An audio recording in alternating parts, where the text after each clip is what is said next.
یہ جو آپ سورہ فاتحہ میں پڑھتے ہیں نا، غیر المغضوب علیہم ولا الضالین، یا اللہ جن لوگوں پہ تیرا غضب ہوا اور جو لوگ گمراہ ہوئے ہمیں ان کے راستے سے نکالا۔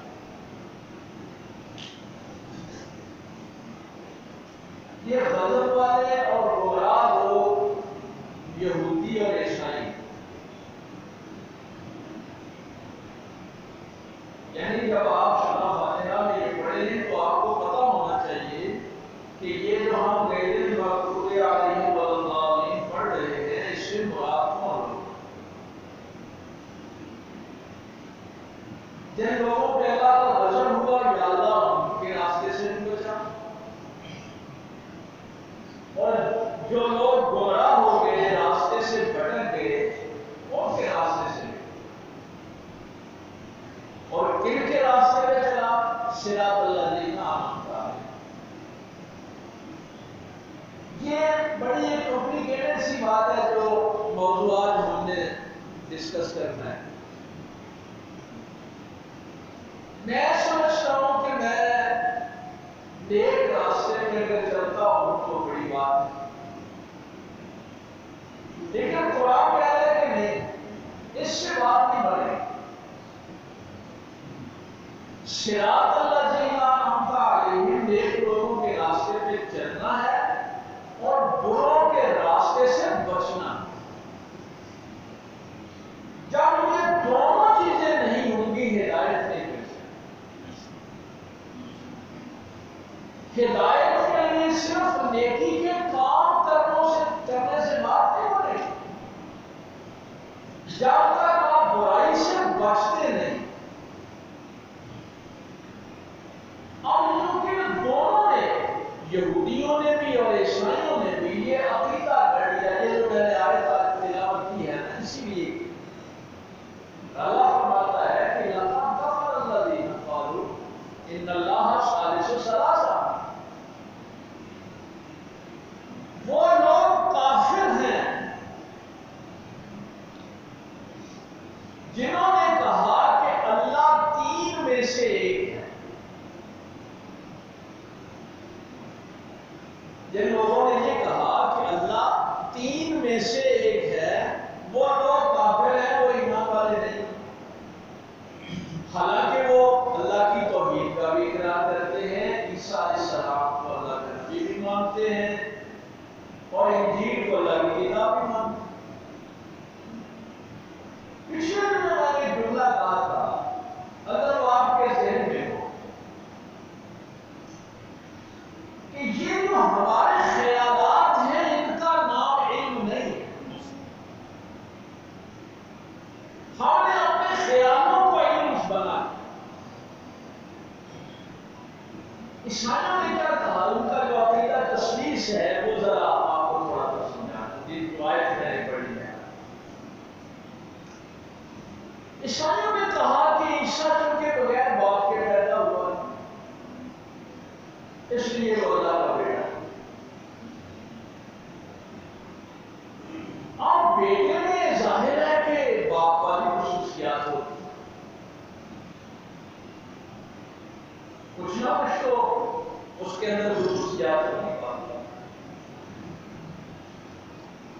9 ہجری میں نجران کے عیسائیوں کا جو وفد آیا تھا، اور انہوں نے آ کے نبی پاک صلی اللہ علیہ وسلم کے ساتھ اس بات پہ مناظرہ کیا، اس میں میرے پاک پیغمبر صلی اللہ علیہ وسلم نے ایک یہ بھی دلیل ان کے سامنے رکھی کہ تم کہتے ہو کہ عیسیٰ اللہ کا بیٹا ہے، بیٹا جو ہوتا ہے اس میں باپ والی خصوصیات ہوتی ہیں۔ اللہ تعالیٰ کی صفت تو یہ ہے کہ اللہ کو بھوک نہیں لگتی، کیا عیسیٰ کو بھی بھوک نہیں لگتی؟ اللہ کو نیند نہیں آتی، سناتوں والا ہم، کیا عیسیٰ کو بھی نیند نہیں آتی؟ اللہ کو کوئی زخمی نہیں کر سکتا، کیا عیسیٰ کو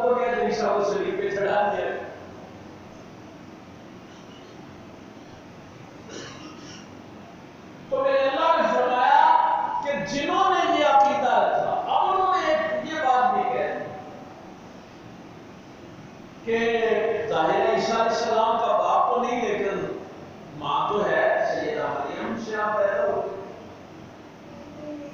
اب اس یہ تسلیث تین کو کہتے ہیں۔ انہوں نے کہا کہ مریم جو ہے وہ بھی اللہ ہے، انہوں نے کہا کہ اللہ عیسیٰ اور مریم،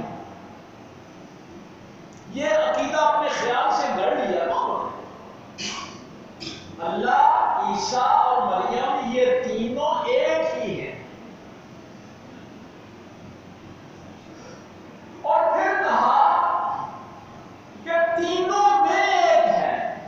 یہ آیت اگر آپ کی سمجھ میں آ جائے، ان اللہ ثالث ثلاثہ، اللہ تین ہے، پھر کہا کہ تینوں میں ایک ہے۔ تو میرے اللہ نے فرمایا جن لوگوں نے یہ بات کہی کہ اللہ ان تینوں میں سے ایک ہے، وہ کافر ہے، وہ ایمان والے نہیں۔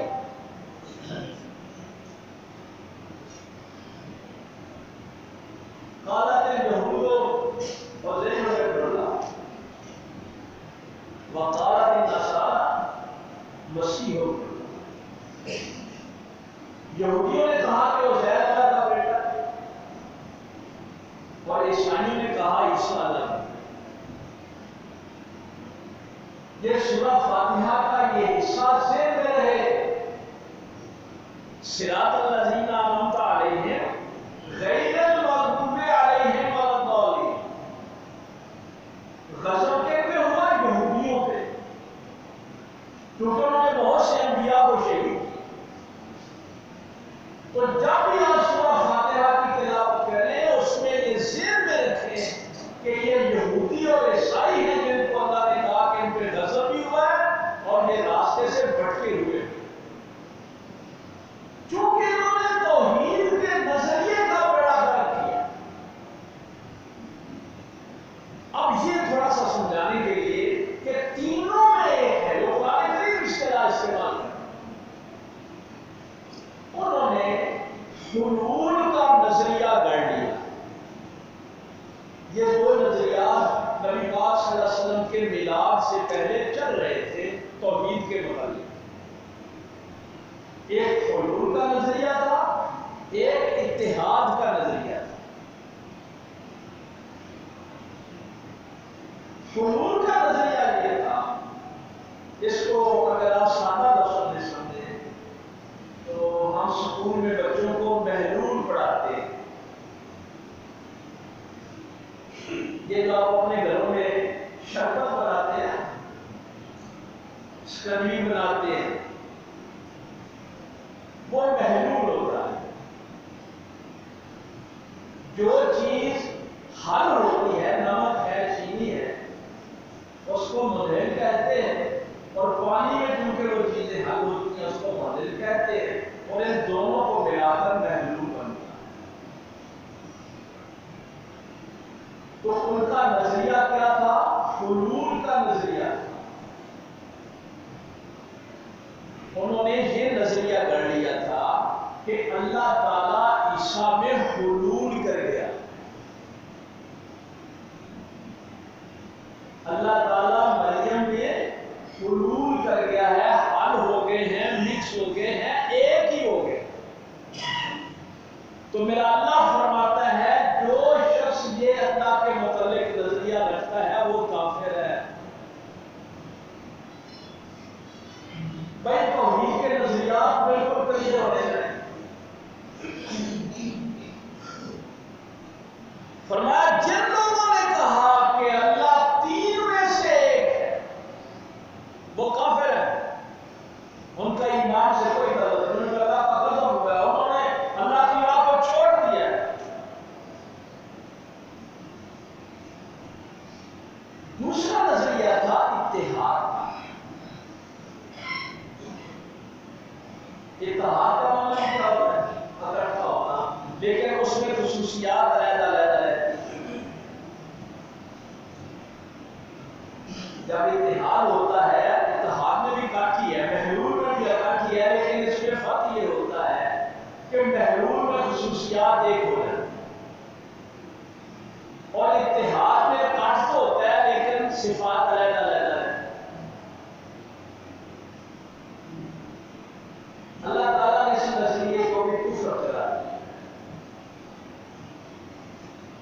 یہ لوگوں کا یہ نظریہ ہے نا، اس کو بھی کفر کرا۔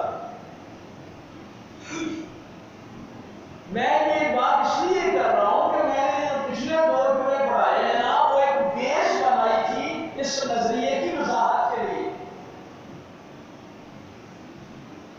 اب یہ ہوا کیوں کہ ایک الہامی مذہب پہ یقین رکھنے والے لوگوں نے اپنے اللہ کے متعلق ایسے نظریات گھڑ لیے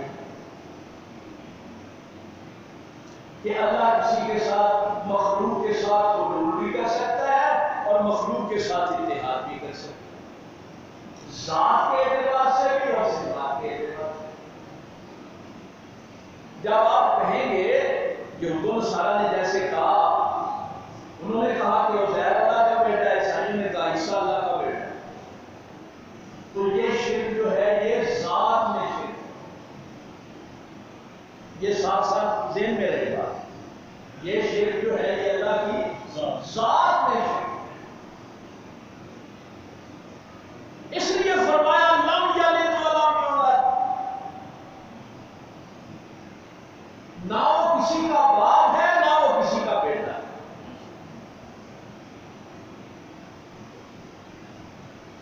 اب یہ ہوا کیوں؟ الہامی مذہب کے ماننے والے اس کفر والے نظریے پہ کیسے آئے؟ جو تاریخ یہ کہتی ہے اصل میں ہوا ہے کہ کوئی بھی تعلیم اس وقت تک عظیم نہیں ہوتی جب تک اس کا بنا عظیم نہ ہو۔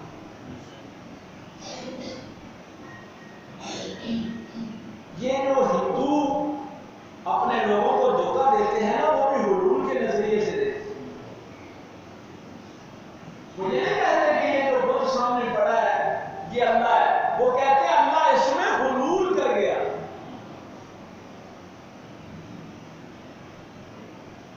ان کو بھی پتا ہے کہ یہ بے جان شے ہے جس کو ہم سجدے کر رہے ہیں۔ میرے پاک پیغمبر صلی اللہ علیہ وسلم کا جو یار ہے، جس کو یار غار کہتے ہیں، 7 سال کی عمر میں پہلی دفعہ جب ابو کا ابا کو کھانے لے کے گئے تو دادا کے کہا کہ یہ تیرا بیٹا بڑا بدتمیز ہے۔ کیا کیا اس نے؟ میں نے اس کو کہا کہ بت کو سجدہ کرو، تو یہ سامنے کھڑے ہو کے کہنے لگا میں بھوکا ہوں، مجھے کھانا کھلا۔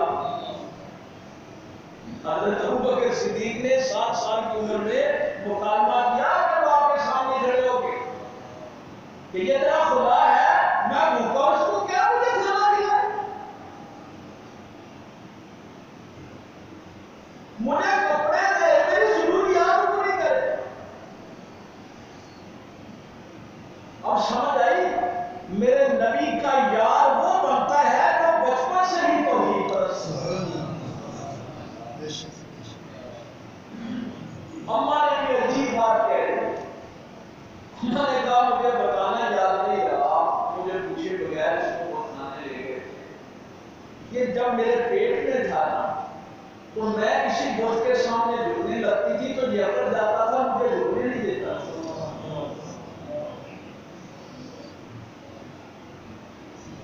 تو اس وقت بھی مشرکین نے بھی یہی حلول کا نظریہ جو تھا انہوں نے بھی یہی بتایا۔ مانا وہ یہ قرآن کی آیت ہے، وہ کہتے تھے ہم ان بتوں کی عبادت نہیں کرتے۔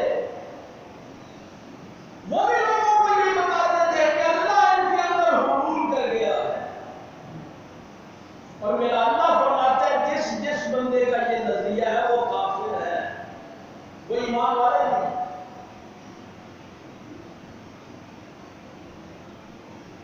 تو تعلیم وہ عظیم ہوتی ہے جس کا ملزم عظیم ہو۔ تعلیم دینے والا استاد عظیم ہوگا تو بھائی آپ اسے تعلیم دیں گے۔ اب یہ دونوں نظریے میں نے مختصر اس لیے عرض کیے ہیں کہ ذہن میں رہے بات کہ حلول کا نظریہ اس دور میں بھی ہندو جوگیوں نے ہمارے بر صغیر میں یہ نظریہ آپ لوگوں میں پھیلا دیا، اور اسی لیے آپ دیکھتے ہیں کہ جب حضور داتا علی حجویری لاہور تشریف لائے تو وہ جو بھی ہوا میں بھی اڑتا تھا نا وہ لوگوں کو یہی بتاتے تھے، جو اس کو دودھ نہیں دیتا تھا اس کے جانوروں کے خون آنا شروع ہو جاتا تھا دودھ کی جگہ۔ لیکن مسلمان کبھی ان باتوں سے معروف نہیں ہوتا، اور ہمیں کیا بتا دیا گیا کہ اگر کوئی ہوا میں اڑے، کوئی پانی پہ چلنا شروع کر دے، آگ کھائے، اگر نبی کی اتباع نہیں کرتا تو وہ ابلیس ہے۔ ان باتوں سے معلوم نہیں ہونا کہ میں گیا تھا اس نے مجھے میرے دل کی بات بتا دی۔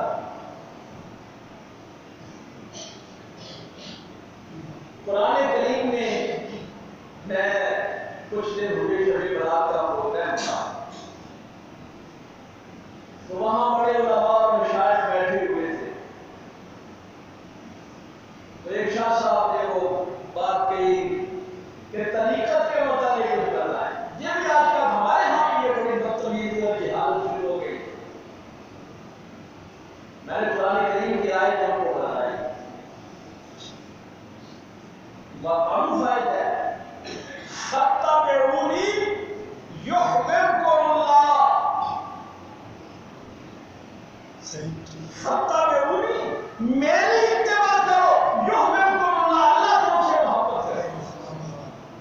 میرے داتا علی حجویری، خواجہ غریب نواز معین الدین چشتی، بابا فرید سرکار، ان سب لوگوں نے یہ بات کہی ہے کہ طریقت اگر شریعت کے تابع ہے تو اسلام ہے، اگر طریقت شریعت کے تابع نہیں تو وہ گمراہی ہے، وہ اسلام کا عقیدہ نہیں ہے۔ مجھے بڑا دکھ ہوتا ہے اس دور میں کہ لوگ شریعت کا مذاق اڑاتے ہیں، نماز کا مذاق اڑائیں گے، روزے کا مذاق اڑائیں گے۔ نماز کیا ہے؟ میرے نبی کا طریقہ۔ روزہ کیا ہے؟ میرے پیغمبر کا طریقہ۔ اور قرآن کیا کہہ رہا ہے؟ فَاتَّبِعُونِی یُحْبِبْکُمُ اللَّہ۔ جو طریقت، جو معرفت، جو حقیقت اتباع رسول سے نکل گئی وہ گمراہی ہے، اس کا اس دین سے کوئی تعلق نہیں۔ حضور داتا علی حجویری رحمہ اللہ اور حضور غوث پاک ہمارے تصوف کے بہت بڑے نام، دونوں کہتے ہیں کہ حضرت جنید بغدادی ہمارے سے ہیں۔ حضور داتا صاحب تو ایسے ہی آپ کے سلسلے میں سے، جنیدی سلسلے سے، حضور غوث پاک بھی ان کو اپنا شیخ مانتے۔ ایک بندہ گیا 3 دن ان کی درگاہ پہ رہا، تیسرے دن اٹھ کے آ گیا۔ جب واپس ہونے لگا تو شیخ نے پوچھا کہ بھائی تم 3 دن رہ کے بعد آ گئے؟ اس نے کہا سرکار میں تو آیا تھا کہ پتا چلا تھا بڑے اللہ کے ولی ہیں تو کوئی کرامت دیکھنے کا، تو میں نے 3 دنوں میں کوئی کرامت نہیں دیکھی، نہ آپ نے مجھے میرے بیٹے کی حال بتایا، نہ یہ بتایا میں کس لیے آیا، الٹا آپ پوچھ رہے ہیں۔ سرکار بغدادی نے فرمایا ان 3 دنوں میں تو نے میرے اندر کوئی نبی کے حکم کے خلاف کام دیکھا ہے؟ ان 3 دنوں میں کوئی ایسا کام دیکھا ہے جو نبی پاک کے حکم کے خلاف؟ اس نے کہا حضور ایسا تو نہیں دیکھا۔ فرمایا ایک ولی کی یہی سب سے بڑی نشانی کہ وہ نبی کی اتباع کرتا ہے۔ اتباع عربی چونکہ لفظ ہے آپ لوگ فالو نہیں کر پاتے، جب اونٹنی چل رہی ہوتی ہے نا تو اس کا بچہ اس کے پیروں کے پیچھے پیچھے چل رہا ہو، تو ان پیروں کے پیچھے پیچھے چلنے پر بھی میں اتباع کرتا ہوں۔ ہم اس کے لیے نقش قدم کا لفظ استعمال کریں۔ وہ یہ دونوں عقیدے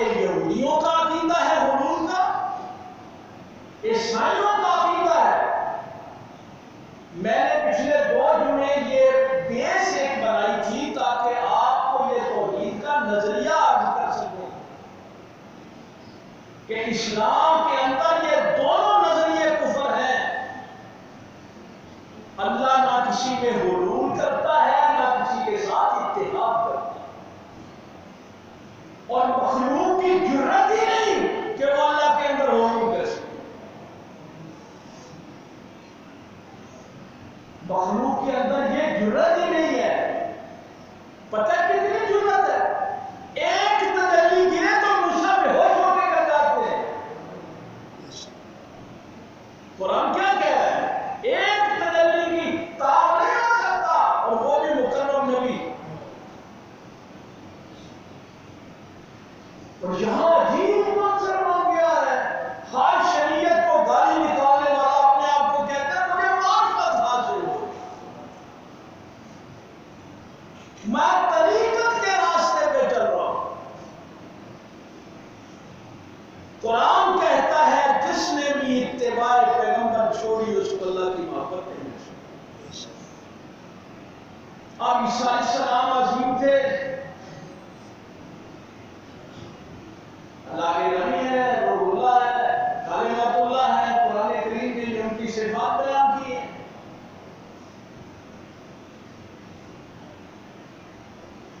اب قوم دھوکہ کھا گئی، انہوں نے کہا عیسیٰ اللہ، یہ تینوں اللہ ہے یا ایک میں یہ تینوں موجود ہے یا تینوں میں ایک موجود ہے؟ یہ قرآن کریم کے اندر کیا الفاظ ہے؟ یہودیوں نے علیہ السلام کا مطلب کیا؟ اب اس مقام پہ میں نے پچھلے سے پچھلے 2 جمعے پہلے جو میں نے بات کی،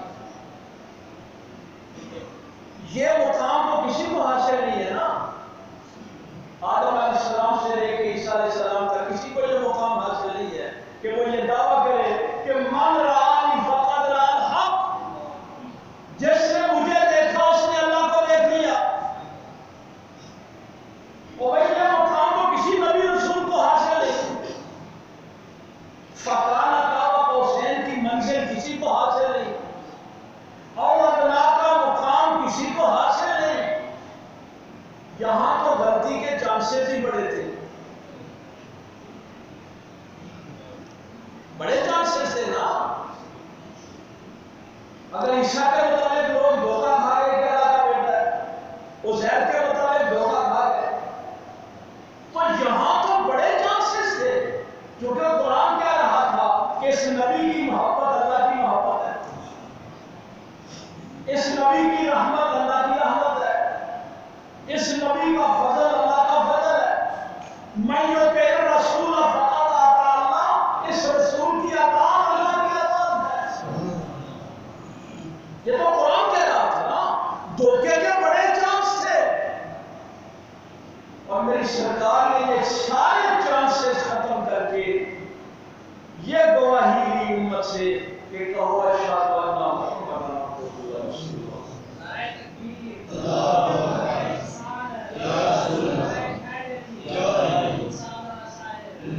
یعنی قیامت تک آنے والے انسانوں کو یہ دس دیا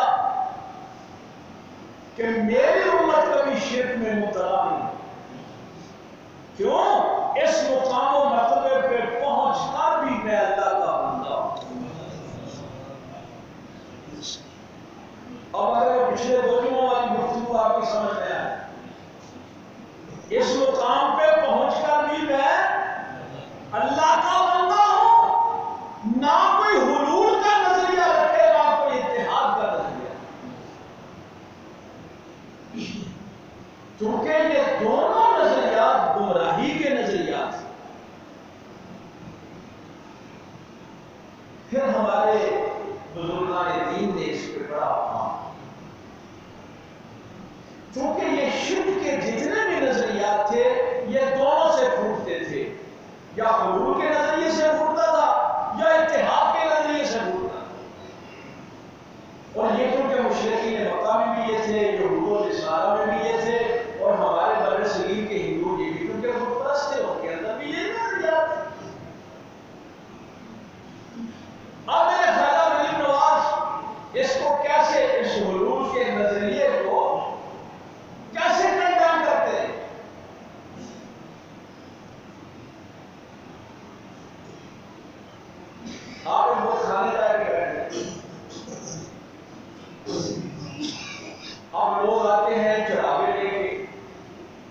نظریں لے کے اس بت کے سامنے رکھتے ہیں، پھر لے جاتے ہیں۔ بس اللہ کے ولی کو اس بات پہ غصہ آ گیا کہ یہ انسان ہو کے کیا کر رہے ہیں۔ ایک اور دائی مٹھائی لے کے بت کے سامنے رکھی، آپ نے اس سے پوچھا کہ اس کے سامنے رکھ رہی ہو؟ نے کہا کہ میری فلاں نظر پوری ہوئی تھی، میں نے نظر مانی ہوئی تھی، اس لیے یہاں لے آیا۔ انہوں نے کہا کہ تیرا خدا کو تیری نظر کو قبول ہی نہیں کرنا، اس نے تو ہاتھ بڑھا کے اس کو کھایا نہیں، چکھا ہی نہیں، رکھا ہی نہیں۔ وہ بڑی حیران ہے، اس نے کہا کہ یہ تو ایسا نہیں کرتے، ہم ایسے نظریں چڑھاتے ہیں، پھر کیا فائدہ؟ اس نے کہا کہ یہ تو ممکن ہی نہیں۔ خواجہ معین الدین چشتی اجمیری رحمہ اللہ، آپ نے اس بت کو حکم دیا، آپ نے فرمایا مٹھائی کھا۔ اب اس بت نے آگے ہاتھ بڑھایا اور مٹھائی اٹھا لی۔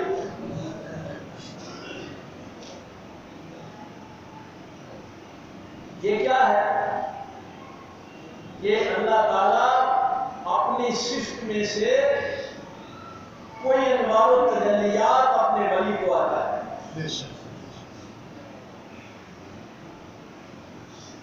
چونکہ یہ حکم تو اللہ کا ہے،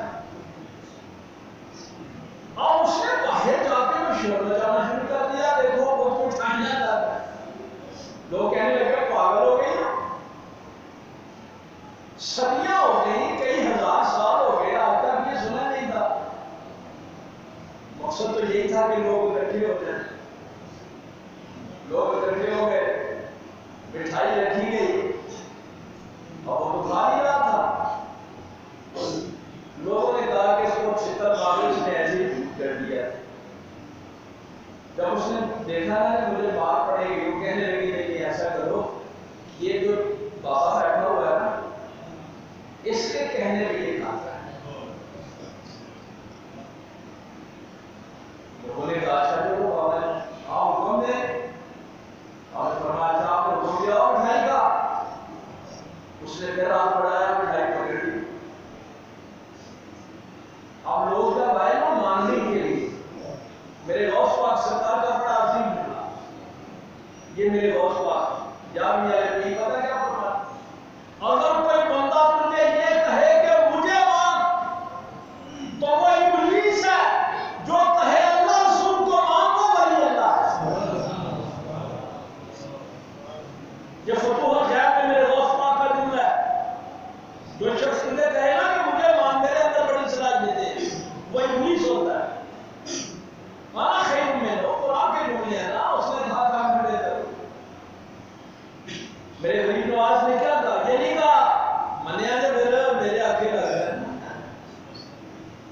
نہیں، ان ہزاروں ہندوؤں سے کہا کیوں اس کے سامنے نظریں چڑھاتے ہو جو میری بات مانتا ہے؟ کچھ نہیں اور بھائی تم نظریں چڑھاتے ہو، تمہاری بات تو نہیں مانتا، میں اس کو نہیں مانتا، یہ میری بات مان رہا ہے۔ کیوں؟ اس لیے کہ میں اللہ رسول کی مانتا ہوں۔ اس اللہ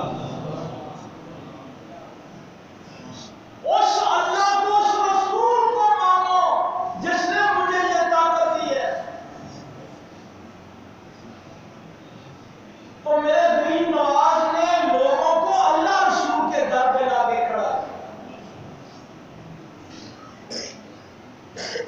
میں نے شاید کسی دن میں یہ بھی آپ سے عرض کیا تھا، کیونکہ اس پہ آئندہ تھوڑی سی گفتگو باقی رہ جائے گی، ٹائم تھوڑا ہے۔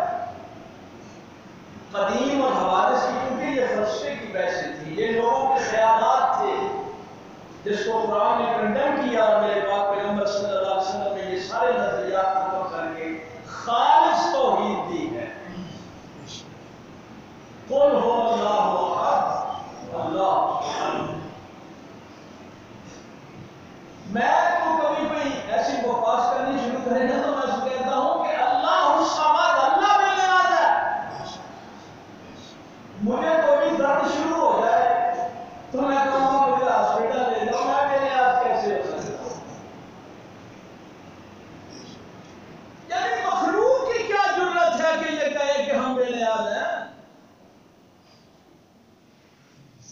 سانو تو بھوک لگے نہیں تڑپ پہ لوگوں کو کھونا شروع کر دینے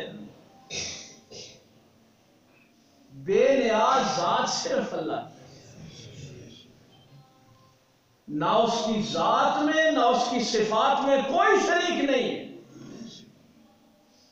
وہ اپنی مرضی سے چاہے جسے جو چیز چاہے عطا کرے حضور پائی دین بستامی رحمہ اللہ کا واقعہ میں نے کیا تھا آپ کو پھر ایک دفعہ عرض کر دوں وہ شیر پہ بیٹھے ہوئے تھے تو سانپ کا وہ چھانٹا ہاتھ میں پکڑا ہوا تھا تو ایک بندے نے کہا سرکار دونوں دشمن ہیں شیر بھی انسان کا دشمن ہے چیخ پھاڑ کر دیتا ہے سانپ بھی دشمن ہے تو یہ آپ کے متی کیسے ہو گئے فرمایا جب سے میں اللہ کا متی ہوا ہوں یہ میرے ہو گئے